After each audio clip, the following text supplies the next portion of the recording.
Salut, moi c'est Jérôme Vermelin et vous écoutez Les gens qui lisent sont plus heureux. Et si, à l'heure où les réseaux sociaux vampirisent nos cerveaux, prendre le temps d'ouvrir un livre était devenu un acte de résistance? Ce podcast, c'est celui des passionnés de lecture, sous toutes ses formes, sans préjugés. Dans cet épisode, mon invité est l'écrivain français Romain Puertolas. La vie réelle ne me satisfait pas à 100%. J'ai besoin de la vie que je trouve dans la littérature. J'ai besoin d'être quelqu'un d'autre. J'ai besoin de vivre ailleurs. J'ai besoin qu'il m'arrive des choses insensées, qu'il m'arrive des choses qui ne m'arriveraient pas dans la vie normale.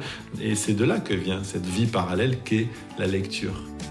Romain Puertolas, c'est un écrivain aussi charmeur qu'iconoclaste. En 2013, ce lieutenant de police originaire de Montpellier est devenu mondialement célèbre grâce à son deuxième roman, L'extraordinaire voyage du fakir, qui était resté coincé dans une armoire Ikea. Un immense succès, drôle et spirituel, qui a été adapté au cinéma l'an dernier. 5 romans plus tard, Romain est de retour avec La police des fleurs, des arbres et des forêts. Un roman policier à l'atmosphère aussi intrigante que décalée, dont je suis allé m'entretenir avec son auteur dans les bureaux de sa nouvelle maison d'édition, Albin Michel. L'occasion d'en savoir plus sur un personnage dont la biographie, disponible sur son site internet, me paraissait un peu farfelue. En réalité, j'étais loin du compte. Romain Puertolas, bonjour. Bonjour. Vous allez bien ? Très bien, oui. On est chez votre éditeur Albin Michel. Oui. Ça fait combien de temps que vous êtes chez eux, dans cette belle maison ? Ça fait pas très longtemps, puisque c'est mon premier roman chez Albin Michel. C'est bien de changer d'éditeur ? C'est bien de changer d'éditeur. Oui. Dans ma vie, j'ai beaucoup de changé de tout. Ouais. Je suis quelqu'un qui change énormément, autant d'opinions que d'endroits où je vis. J'ai déménagé 39 fois dans ma vie, j'ai 43 ans. Ouais. Je crois que c'était 31, mais ça c'était dans la bio précédente. Ouais. Et puis j'ai changé énormément de travail aussi. Donc voilà, peut-être dans la logique, le fait de changer d'éditeur. Vous avez un peu la bougeotte. Oui, j'ai toujours été très curieux, très curieux, comme on dit, les fesses entre deux chaises.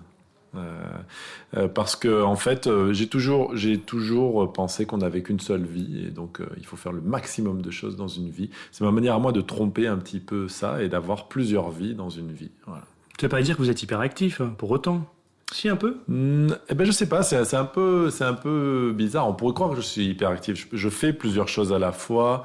Où je fais des choses, par exemple, je lis pendant un quart d'heure et puis hop, je me lève, je fais autre chose et puis hop, je me lève, je fais autre chose.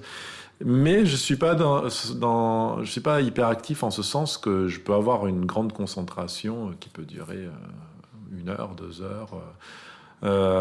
Et en plus, par exemple, je peux lire ou je peux penser ou je peux étudier dans des endroits qui sont des endroits infernaux pour certains. Par exemple, une salle de jeu avec des machines à sous et tout ça, j'ai déjà fait ça. J'ai étudié un concours en Angleterre alors que j'étais nettoyeur de machines à sous. Et autour de moi, il n'y avait que des trucs qui faisaient...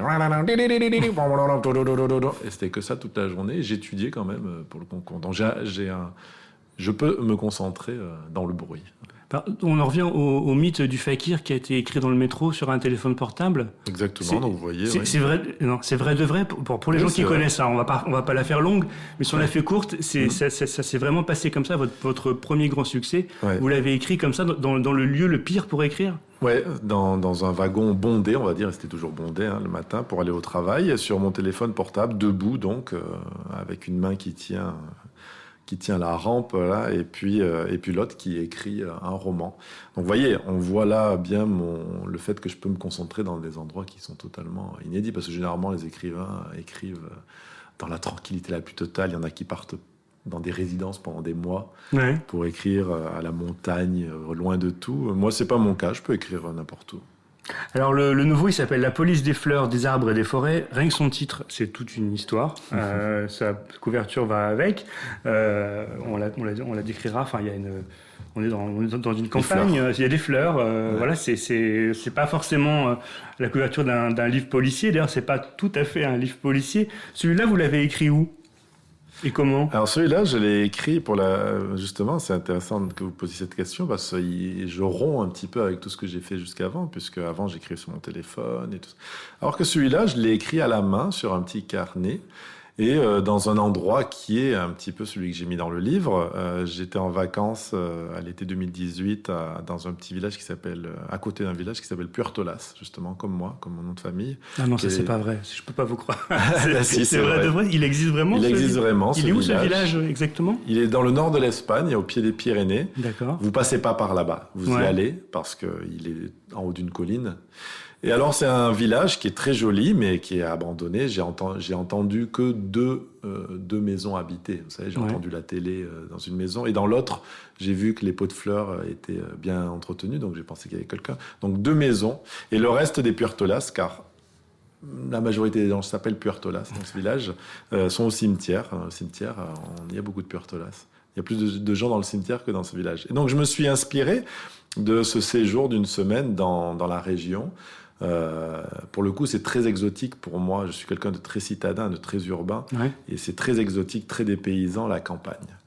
Et j'aime beaucoup ce côté campagne. Et c'est ce que j'ai essayé. J'ai retransmis l'atmosphère de la campagne dans ce livre. En 1961, en plus. Une époque dans laquelle...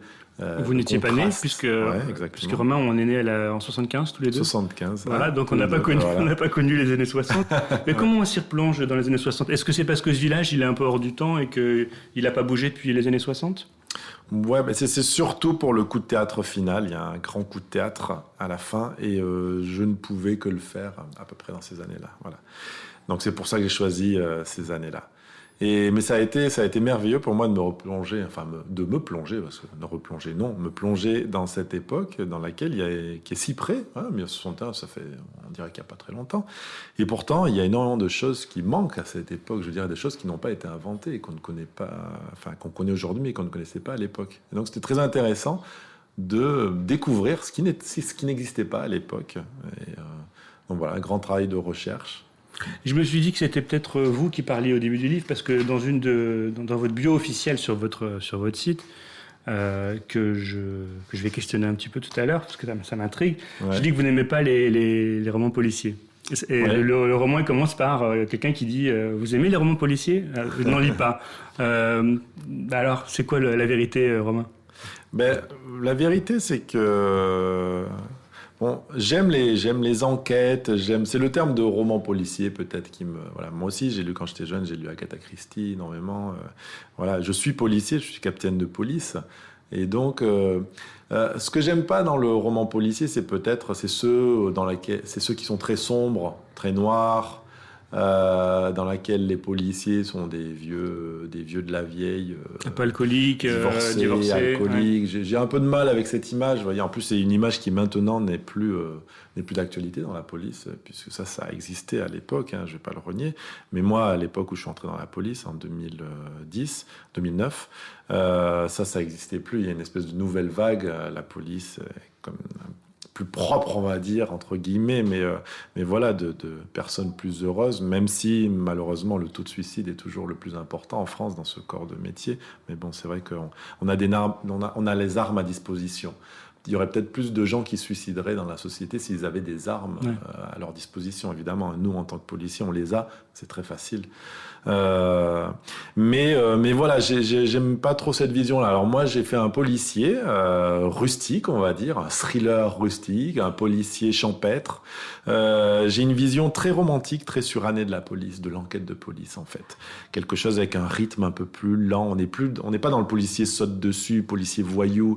Non, on est dans un vieux policier, une vieille police de la vieille France, dans laquelle on va avoir tout le temps de prendre ce temps pour notre enquête.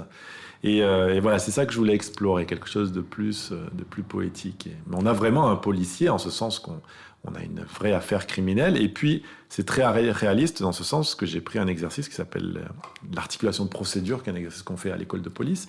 Et je détaille bien pour le lecteur l'audition, la perquisition, tous les actes. Et il y a une procédure, puisqu'il envoie des lettres, c'est une relation épistolaire, il envoie des lettres à la procureure de la République. C'est pour aviser le parquet. Alors, il y a des lettres, mais du coup, il n'y a pas d'Internet, il n'y a pas de téléphone portable. C'est merveilleux d'écrire une enquête policière sans tous ces outils actuels. Il n'y a même pas l'ADN dans les années 60. C'est presque très compliqué de se replonger dans une époque où on n'avait pas tous ces outils-là, non ? Ouais, mais en même temps, c'est merveilleux de pouvoir faire ça. Ça fait une petite pause, une petite respiration. Vous savez, dans notre société où tout est très bruyant, tout va très vite, les réseaux sociaux, la télé, Internet, et puis comme vous dites, dans les enquêtes, l'ADN, tout ça qui confond assez rapidement. Là, justement, c'est beaucoup plus intéressant. Comment va-t-on enquêter sans tout ça, sans ADN? Là, pour le coup, le pauvre inspecteur de police, il arrive, l'autopsie a déjà été réalisée. Et le cadavre est déjà... Il a même pas pu lui examiner le cadavre, ni rien, tout est déjà fait, hop, c'est emballé, il est déjà enterré. Et donc c'est beaucoup plus difficile comme ça, mais justement c'est beaucoup plus intéressant à la fois pour moi en tant qu'auteur de l'histoire et puis pour le lecteur aussi. Voilà. Et je voulais vraiment un gros dépaysement en fait pour le lecteur. Il y a un truc caractéristique chez vous depuis le début, c'est qu'il y a un sens de l'humour très, très particulier, très imagé, très littéraire, cinématographique aussi. Comment vous le décrivez, cet humour-là? À une époque, on vous a comparé un peu votre travail au Monty Python. Enfin, il se nourrit de quoi cet humour? Et est-ce que vous êtes un mec drôle, qui a besoin de rire tout le temps? Alors c'est marrant l'histoire du Monty Python, je me rappelle quand on comparait mes livres à Monty Python, alors que j'ai jamais regardé Monty Python. Je n'aimais pas, ça m'a jamais... j'ai jamais compris l'humour de Monty Python. C'était peut-être un humour trop intellectuel pour moi. Moi, j'étais vraiment humour de base. C'était Benny Hill, c'était Louis de Funès. Ah, le Benny Hill, oui, le dimanche soir à la télévision. Voilà, ouais. ça c'était vraiment mon grand truc. Voilà. Ou Louis de Funès, il y a des films comme Rabbi Jacob, des films comme ça. Pour moi, c'était merveilleux. Plus ouri, donc on va dire l'humour plus ouri. Mais là, avec ce livre-là aussi, je crée une rupture avec ce que je faisais avant, puisqu'avant j'écrivais des livres qui étaient très burlesques, très fantasques, avec un humour qui était quand même un gros humour, qu'on voit un petit peu de loin peut-être. Et là, j'ai vraiment ciselé cet humour-là, je l'ai dosé énormément. Donc, on ne peut pas dire que c'est un livre marrant, mais vous avez des petits traits d'humour parce que l'inspecteur de police, dans ses parenthèses qu'il fait dans ses lettres, il ne peut s'empêcher de commenter, de critiquer, de croquer les gens autour de lui. Ouais. Donc c'est un humour, on va dire, un petit peu plus fin. Et donc vous, dans le quotidien, vous cherchez un peu la dérision en permanence? Vous êtes quelqu'un qui a besoin de décompresser par le rire, par l'humour? Oui, tout le temps. J'ai toujours aimé faire un petit peu le clown, que ce soit à l'école et puis après dans les métiers que j'ai exercés. Parce que j'ai toujours été une personne très heureuse. J'ai toujours été très heureux. Voilà, on a ça dans la famille. C'est les Puertolas, on est comme ça. Mon grand-père était comme ça, ma mère était comme ça, je suis comme ça. On a cette espèce de... On est né heureux. Vous savez, on est un petit peu comme Obélix qui a plus besoin de boire de potions magiques parce qu'il est tombé dedans quand il était petit. Voilà, elle est cool dans vos veines, la potion magique. Nous, on est tombé dedans quand on était petit. On est content de notre situation, même des fois c'est difficile. Hein. J'ai des choses difficiles comme tout le monde. Mais voilà, il y a une espèce de survie en fait, cette survie qui fait que, attends, oui, t'arrive des choses qui sont pas très jolies, t'as des problèmes et tout ça, mais bon, il faut survivre, hein. La vie, c'est la survie, et donc voilà, je trouve que c'est beau. La vie nous réserve toujours des surprises, de jolies surprises, il faut juste attendre et puis il faut y croire. Alors, vous m'avez un peu tendu la perche, Romain, en parlant du bonheur et du fait d'être heureux. Est-ce que vous êtes d'accord avec le titre de mon podcast? Est-ce que les gens qui lisent sont plus heureux, Romain? Oui, alors, attends, juste pour commencer à répondre à cette question, ça me rappelle, alors, j'ai une très mauvaise mémoire, mais il y a un livre de Michel Houellebecq, son premier livre, qui est sur H.P. Lovecraft, dans lequel il a une phrase qui est merveilleuse, mais je ne me souviens pas de la formule exacte. Mais c'est en ce sens que les gens qui n'ont pas de vie sont les gens qui lisent. Vous voyez, en ce sens que, comme ils n'ont rien à faire dans leur vie, ou comme la vie ne leur donne pas assez de choses, ils sont obligés d'aller chercher une vie dans les livres. Voilà. Michel Houellebecq il a une très jolie formule pour ça. C'est dommage que je ne puisse pas vous la dire.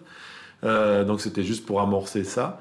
Le fait qu'on pourrait penser que les gens qui lisent sont les gens qui ne sont pas contents de leur vie. Moi, c'est un petit peu ça, en ce sens que la vie réelle ne me satisfait pas à 100%. J'ai besoin de la vie que je trouve dans la littérature. J'ai besoin d'être quelqu'un d'autre. J'ai besoin de vivre ailleurs. J'ai besoin qu'il m'arrive des choses insensées, qu'il m'arrive des choses qui ne m'arriveraient pas dans la vie normale. Et c'est de là que vient cette vie parallèle qu'est la lecture, qui est une autre forme de vie que les jeunes maintenant trouvent dans les jeux vidéo, que les jeunes trouvent maintenant dans les séries ou dans je sais pas quoi. Mais moi, je suis encore de la vieille école et moi, c'est les livres moi, qui me remplissent et j'ai besoin de ces autres vies, de ces 1000 autres vies. Vous pensez que c'est vraiment la vieille école? Que le livre, c'est une cause perdue pour la jeune génération? Je suis pas forcément d'accord avec vous. Non, oui, non, moi non plus. Non, mais quand je veux dire de la vieille école... Vous m'avez dit que vous changez souvent d'avis, donc oui. là, c'est le cas. Mais non, mais je change pas d'avis de ce que j'ai dit. Pour moi, les livres... Pour moi, vous voyez, les livres, le livre, c'est l'objet parfait. Donc, je ne crois pas aux liseuses, je ne crois pas à ces formats. Tout ça, ça va pas rester. Je crois que dans 10 ans, il y a plus de liseuses. Par contre, le livre, oui, il l'a prouvé, le livre sera toujours là. Voilà. Et c'est tant mieux, parce que moi, je ne lis que sur des livres. Je suis incapable de lire sur des ordinateurs ou sur des téléphones portables. Donc c'est pour ça que je pense... Écrire sur un portable, mais pas lire. Voilà, exactement. Écrire sur un portable, oui, mais pas lire, jamais. Parce que je suis fétichiste aussi, je suis très collectionneur. Donc moi, je n'achète que des premières éditions, il me faut les couvertures. Donc je garde, j'ai des grandes bibliothèques à la maison. C'est vraiment l'objet en tant que tel. Pour moi, compte autant l'objet que le texte qui est gravé. Voilà. Et donc non, ce n'est pas une cause perdue, voilà. Mais ce que je veux dire, c'est que énormément, voilà, on voit maintenant les jeunes qui sont sur d'autres supports, et c'est vrai qu'on est obligé, les maisons d'édition sont obligées de trouver des stratèges pour essayer de ne pas perdre ces lecteurs-là. Mais voilà, je pense que c'est une affaire de tous. Moi, mes enfants, ils me voient, ils ont 6 et 8 ans, oui. Et mes enfants ont commencé à lire à l'âge de 3 ans. Pourquoi ? Parce qu'ils ne voient papa toute la journée à la maison en train avec de lire. Des livres. Ouais. Exactement. Et donc, ils lisent des livres. Et voilà. Donc, c'est quoi ? C'est juste une éducation. Que font les enfants ? Ben, ils imitent leurs parents. Hein. Voilà, c'est exactement. On peut pas en vouloir à un enfant qui fume quand on a fumé devant lui toute sa vie. Voilà. Je veux dire, les enfants imitent ce procédé. Donc, alors vous, justement, quand vous êtes petit garçon, qui vous met vos premiers romans entre les mains ? Ce sont vos parents ? Oui, c'est mon père. Ouais. Pour moi, la littérature voilà, ma maman, elle m'achetait des jouets. Et mon père, lui, avait une très grande bibliothèque. C'était quelqu'un de très, très érudit. Et c'est lui qui me offrait des livres tout le temps. Pour ma fête, pour la Saint-Nicolas, parce que mon père était strasbourgeois. Donc voilà, c'est quelque chose qui se faisait là-bas. Pour les Noëls et tout ça. Même à tel point, des fois, je voulais d'autres choses. Mais non, papa, c'était des livres. Et je suis très heureux parce que voilà, il m'achetait des livres en plus utiles. Il y avait énormément à l'époque de Comment ça marche, ça s'appelait. Ah oui. Ouais. De pourquoi, de comment ça marche une montre, comment ça marche une caméra de télévision, comment ça marche un bateau. Et ça, c'était super parce que c'était de la divulgation et vous appreniez beaucoup de choses. Voilà. Donc c'est lui qui m'a mis mes premiers Jules Verne dans les mains.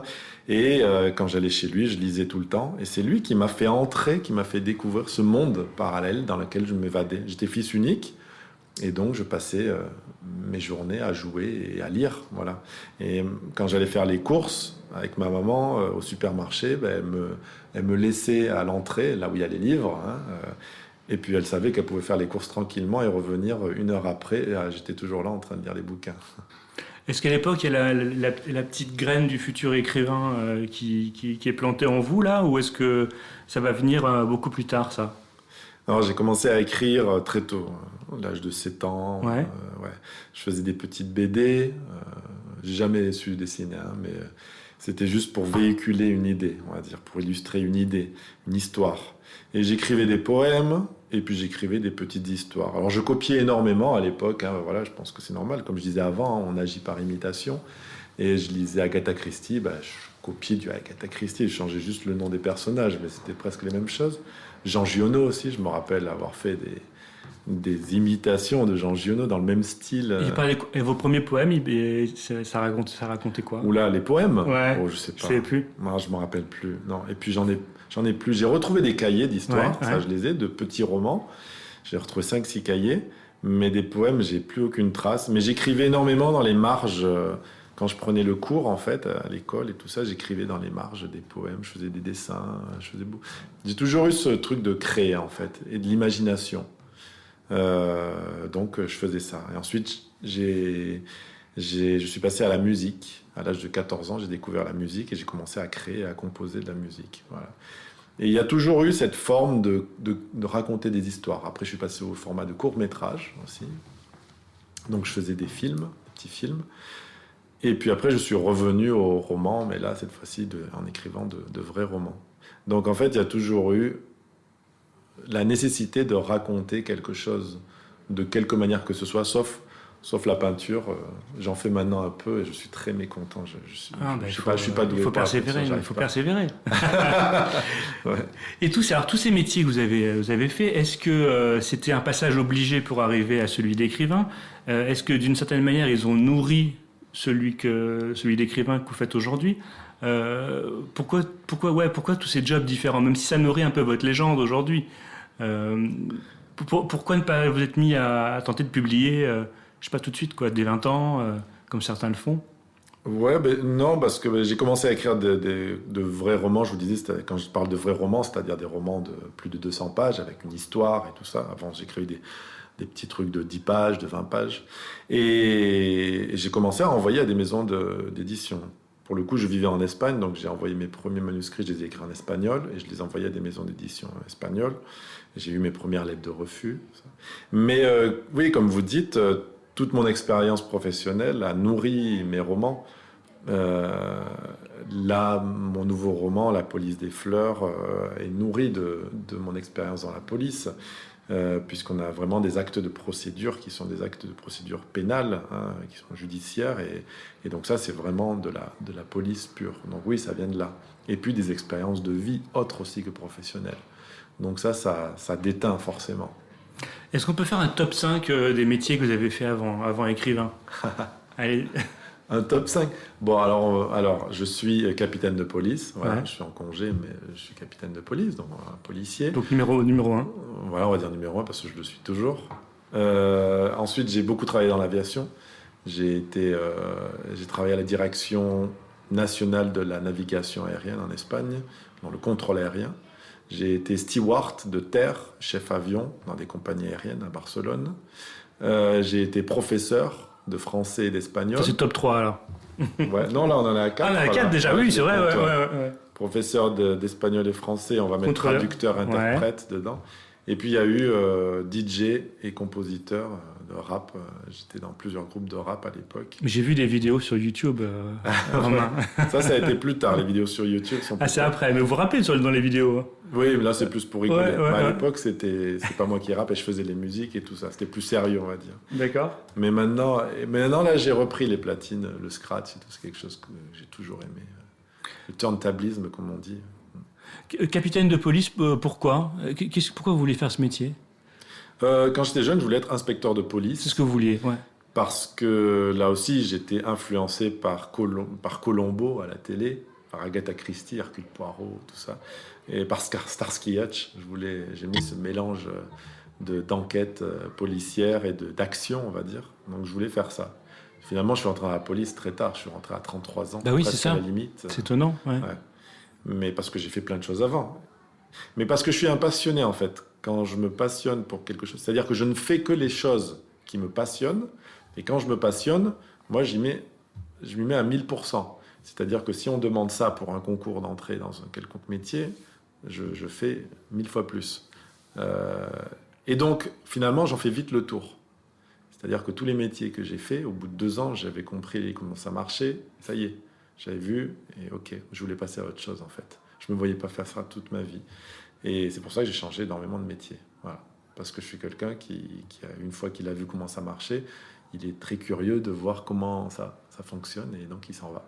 Ça veut dire que donc vous êtes passé au métier d'écrivain. D'abord, vous pensez que la police, vous allez y retourner à un moment donné? Non, je pense pas. Je fais mes rapports de prolongation. J'ai droit à 10 ans dans la police. Donc en 2024, il faudra que je prenne une décision qui est de démissionner ou de réintégrer mon service. Mais non, si tout continue à bien aller comme maintenant, il n'y a pas de raison pour que je revienne à la police. Est-ce que le roman, vous pourriez vous en lasser alors et vous dire à un moment donné, j'en ai fait le tour? Ou alors est-ce que c'est justement le type de métier dont on fait jamais vraiment le tour? Oui, écoutez, alors je ne vais pas dire fontaine, comme on dit, parce que c'est vrai que moi, j'ai jamais aussi bien demain, hop là, j'ai un truc. Mais oui, pour moi, le métier d'écrivain, pour moi, est quelque chose de parfait parce que il me permet de changer de métier tout le temps. Selon le personnage que je mets en écrit dans le livre, bien, je peux devenir demain médecin, je peux devenir pompier, je peux devenir chômeur, je peux devenir ce que je veux en fait. Et donc pour ça, c'est un métier parfait. Et puis une autre facette de ce métier que je trouve parfait, c'est qu'on peut l'exercer. On n'attend pas la retraite. Vous voyez, moi j'ai énormément de potes et tout ça qui attendent déjà la retraite avec impatience à 43 ans. Mais bon, je veux dire, moi non, parce que je fais un métier qui me plaît. Donc je veux le faire le plus longtemps possible. Et j'espère, en écrivant, il n'y a pas de retraite en fait. Vous écrivez jusqu'à ce que vous ne puissiez plus parce que vous n'avez plus les facultés mentales. Ou plus tenir le stylo. Voilà, exactement. Ou taper le clavier. Parce que vous mourrez. Enfin, je veux dire, voilà. Donc c'est jusqu'à la fin, vous voyez. On a un joli exemple qui est Monsieur Jean d'Ormesson qui illustre bien ça, c'est-à-dire que jusqu'au dernier moment, il a écrit, il a fait des livres, et voilà. Et donc c'est ça que je trouve beau dans cette profession. Alors, est-ce que vous lisez toujours beaucoup, Romain ? Ouais. Tout le temps, tous les jours Ouais, je lis tous les jours. J'écris pas tous les jours, mais je lis vraiment presque tous les jours. J'ai toujours un livre, c'est-à-dire que je ne sors jamais sans un livre. Voilà. Et j'ai plusieurs livres dans la maison. J'ai le livre qui est dans les toilettes, le livre que je lis sur la terrasse, j'ai le livre que je lis dans le salon. Voilà, donc je lis et celui près du lit. Une dizaine de livres. Non, j'ai pas de livre près du lit. Non, je lis pas dans le lit. Non. Donc j'ai une dizaine de livres que je lis en même temps. Ouais. Voilà. Je pense que certains qui nous écoutent se reconnaîtront là-dedans. Oui, j'imagine, ouais.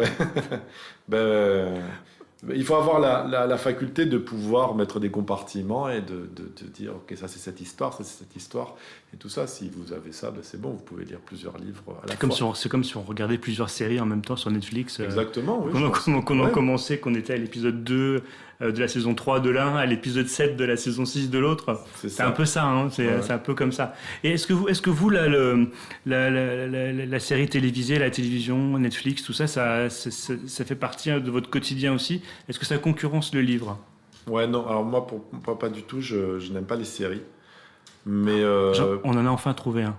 Ouais, mais c'est pas du snobisme ou quoi, c'est que je n'accroche pas aux séries, rien ne m'intéresse. C'est-à-dire que et les copains essayent, hein. Ils me disent ça, par exemple Game of Thrones, je me rappelle le matraquage que j'ai eu. Vas-y Romain, faut que tu regardes. Ok, ils m'avaient filé des CD à coffrets, l'époque. J'avais regardé le premier, j'avais dit non, mais j'ai pas aimé le premier épisode et ça. Non, mais c'est normal. Il faut que tu regardes le 2 et tout ça. Ouais. J'avais regardé le 2. Ils m'ont dit. J'ai dit, non, j'accroche pas, j'aime pas.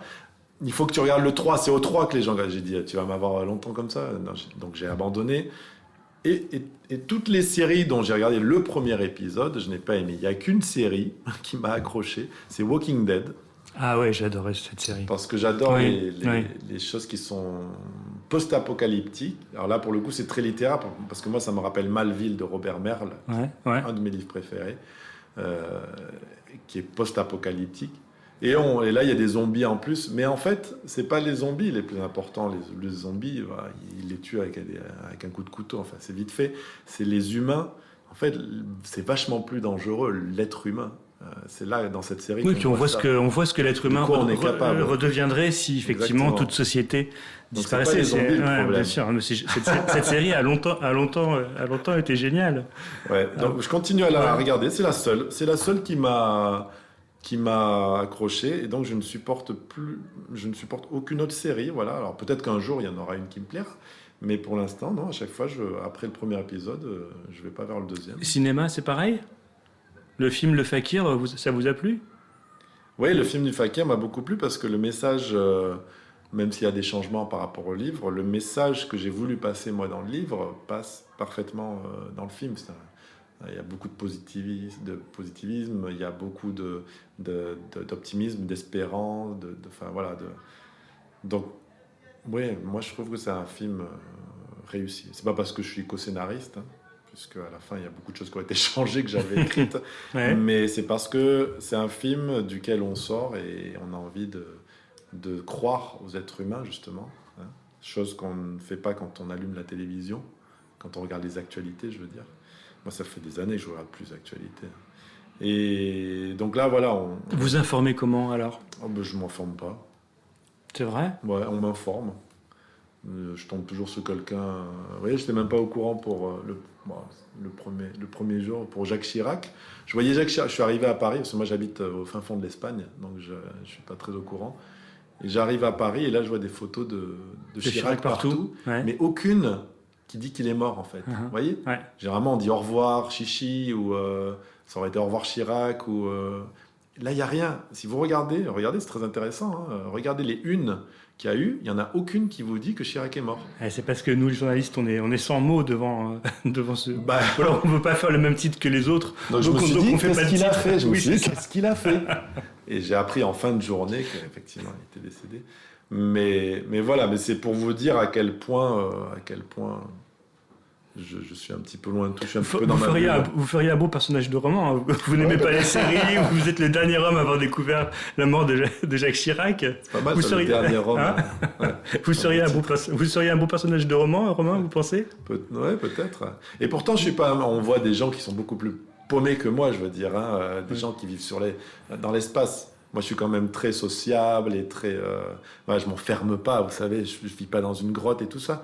Mais ce qu'il y a, c'est que j'ai pas la curiosité de regarder les infos, ça m'intéresse pas. C'est que des choses de corruption, de politique, de trucs qui me... Donc voilà, donc je regarde pas. Donc je m'informe des choses les plus importantes, on va dire, puisque les choses les plus importantes transpirent toujours, et je vais forcément en entendre parler. Donc on nourrit quand même de l'actualité dans les romans, dans la fiction. C'est quand même une matière, non ? Oui, c'est une matière, mais si vous regardez Ma police des fleurs, elle se passe en 1961, donc on n'est plus dans l'actualité immédiate, ouais. Et on est à la campagne, on est vraiment dans un huis clos, dans lequel vous voyez, on parle de la fin de la guerre, des choses comme ça, évidemment, mais sinon, il n'y a pas cette espèce de transpiration du monde sur ce village. Voilà, on est vraiment dans une bulle, on va dire. Mais justement, donc ça c'est un des propres du livre. Et quand on va lire celui-là en particulier, on est transporté ailleurs, à une autre époque, avec des codes, un mode de fonctionnement de la société, par la force des choses très différent de celui qu'on a aujourd'hui. On se coupe vraiment du monde en lisant La police des fleurs, des arbres et des forêts, non ? Ah oui, on se coupe du monde. Et on vit cette enquête de police au rythme de la campagne, même s'il y a énormément de suspense, ici il y a ce coup de théâtre final qu'on va pas spoiler pour exactement, mais les je lecteurs. L'avertis au début, je dis vous allez vous faire avoir. Je suis très content parce que pour l'instant tous les retours sont de personnes qui sont tombées dans le panneau, qui se sont fait avoir par le twist final qui était pour moi très jouissif d'écrire le roman en sachant vers où j'amenais le lecteur, en sachant la fin. C'est la première fois que je connais la fin avant de me lancer dans l'écriture d'un livre. Et donc voilà, pour le coup, c'était vraiment très jouissif de jouer avec le lecteur et de lui dire « Attends, tu vas voir, attention, sois bien attentif parce que à la fin, tu vas être soufflé. » En fait, on est scotché. La question me trotte dans la tête depuis le début, mais vous m'avez dit que vous êtes allé à Puertolas, le village de Puertolas. Ouais. Mais vous avez fait exprès d'aller là ou vous êtes retrouvé par hasard ? Non, ça ou c'est une ville ou c'est un village que vous avez acheté avec les... Non, pas du tout. C'est ma femme qui m'a fait la surprise, on va dire. Enfin, d'accord. Voilà. Et on voulait aller pendant l'été un peu dans le nord parce j'habite à Malaga, il fait très chaud là-bas. Donc l'été, on essaye de monter. Donc on était dans le nord et puis c'est elle qui avait prévu un petit passage par Puertola. C'est vachement sympa. Vous savez que là maintenant, quand ma femme va écouter ce podcast, elle va chercher s'il y a un vermelin sur la carte pour m'emmener dans ce village. J'espère que c'est pas au fin fond de l'Autriche, très glauque. Peut-être un truc comme ça, ce serait un peu... Je suis pas sûr que Vermelin ça soit aussi ensoleillé que Puertolas. Oui, non, parce que du coup ce sera forcément en France. Ouais. Vermelin, ça fait pas très espagnol, donc vous serez déjà au-dessus de l'Espagne. Ou alors elle emmène Vermelin, si je peux, ça peut être ça aussi. Pas mal le jeu de mots, Jérôme. Romain, pour terminer, est-ce que vous pouvez me parler un petit peu de vos lectures justement du moment ? Qu'est-ce que vous alors, parmi tous les livres que vous avez commencés, est-ce qu'il y en a un ou deux là que vous avez un peu plus envie de terminer que les autres ? Quand j'ai envie de les terminer, je les termine généralement très rapidement. Donc là, je viens d'en commencer plusieurs, mais sinon là, je lis. J'aime beaucoup Haruki Murakami. Ah ouais. Je suis vraiment fan de cet écrivain japonais. Il a vraiment un monde à lui. C'est un monde du quotidien, mais avec des petites incursions de fantastique, de surnaturel. Vous avez lu Le Meurtre du Commandeur, là ? Bien sûr, Ouais, c'est bien. Les 2 tomes. Ouais. Et j'ai beaucoup aimé. Bon, dans mes préférés, il y a évidemment 1Q84, la trilogie. Et il y a La Recherche. Alors, je ne sais pas trop les titres en français parce que je le lis en espagnol pour le coup. À la recherche il recherche un mouton étoilé en fait. Ouais, donc je ne sais pas le titre en français. J'ai retrouvé le titre. Ouais. Et donc voilà, j'aime beaucoup Haruki Murakami. Donc là, je suis en train d'en lire un qui s'appelle, je vous traduis de l'espagnol, Danse, danse, danse. Je ne sais pas quel est le titre en français. Et là, je viens de commencer le nouveau de Gilles Le Gardinier là, qui m'a l'air pas mal. Et puis j'ai quoi en ce moment? J'en ai plusieurs, donc je peux pas vous dire. Il faut que je les revoie. Ils sont dans les pièces de chez moi, de la maison. La rentrée littéraire, c'est La une caravane du pape, ouais. pardon. Ouais. La rentrée littéraire, vous guettez ce qui sort, ça vous intrigue un peu, ou vous attendez un peu que la mousse retombe pour voir ce qui est vraiment bien? Oui, mais je guette, mais pas pour tout ce qu'implique la rentrée littéraire. Je guette simplement parce que je guette de temps en temps. Je vais sur des sites pour voir ce qu'il y a. Vu que je vous ai dit, je ne lis pas en France, donc voilà, je regarde ce qui se fait. Mais surtout que la rentrée littéraire, d'un coup, on en a plein. Donc du coup, vous voyez, c'est comme le trésor. Bon, mais il va falloir trier dedans, parce qu'il y a plein de choses qu'on n'aime pas, et plein de choses qu'on aime, donc il faut chercher dedans. Donc c'est pour ça que j'aime bien la rentrée littéraire, parce qu'il y a plus de choix, on va dire, d'un coup. Voilà. Donc après, je fais mes petites courses. Dès que j'arrive en France, je repars avec des valises pleines. Ok. Merci beaucoup, Romain, pour ce petit moment. Merci à autour vous. de votre nouveau livre, La police des fleurs, des arbres et des forêts, chez Albin Michel. On a parlé de la lecture, on a parlé de plein de choses, des séries, des choses que vous aimez, des choses que vous aimez moins, de vous, de votre biographie aussi un peu étonnante. Je vous remercie et puis je vous dis à bientôt. Merci beaucoup. Au revoir. Merci, au revoir. C'est la fin de ce podcast. Merci de l'avoir suivi. Je vous dis à bientôt pour un nouvel épisode des gens qui lisent sont plus heureux.